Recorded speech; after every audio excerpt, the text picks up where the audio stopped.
आ गई है तो उसी बात के ऊपर आगे बात कर देते हैं। शायद मैंने एक दिन बयान में भी कहा था, कई जगह पर मेरा जाने का इत्तेफाक हुआ, खुद हमारे कस्बे में जो मजार बनी हुई है उसी का सुना देते हैं, कुछ उसकी भी रिकॉर्डिंग हो जाए इसी बहाने से।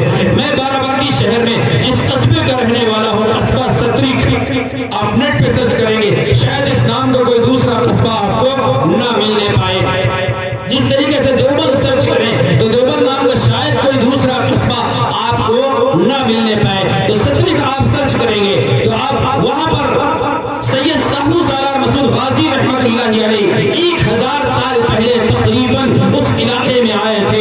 इससे मालूम हुआ कि हमारे कस्बे में 1000 साल पहले इस्लाम आ चुका है, ईमान आ चुका है। उनके बेटे 18 साल की उम्र में बहराइच शरीफ लगा दे, नहीं तो शायद कहाँ बैठे हुए नाराज हो जाएंगे कि मेरे शहर का नाम ऐसे ही ले लिया। वो तो बहराइच शरीफ है, हर साल तो वहाँ उर्स होता है, चादर गागर होता है, शादी होने वाली होती बारिश हो जाती है, शादी होने वाली होती है, शादी हो ही नहीं पाती है, बारिश हो जाती है। हो सकता है आपके यहाँ औरतों में मशहूर हो, मुझे नहीं मालूम है। हांडी में खाओगे, पतीली में खाओगे तो बारिश होगी। पता लगाए ये औरतों का काम है, ये मेरा काम नहीं है।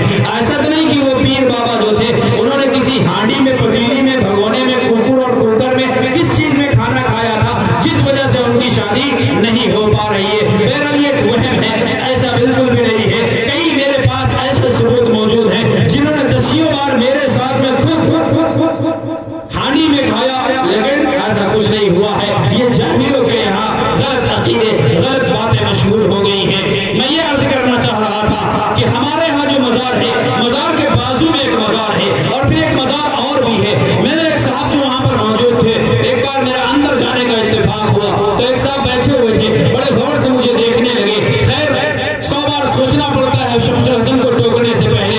मैं पूरी मजार में दाएं बाएं घूमा, एक चीज जो मेरे साथ थे जो लोग, उन्होंने एक चीज को पढ़ा और किसी बंदे ने कोई टच नहीं किया, न मुजाविर ने न बाबा ने। हमने देखा, उसके बाद हमने फातिहा पढ़ा, फातिहा का मतलब ईसाले सवाब किया।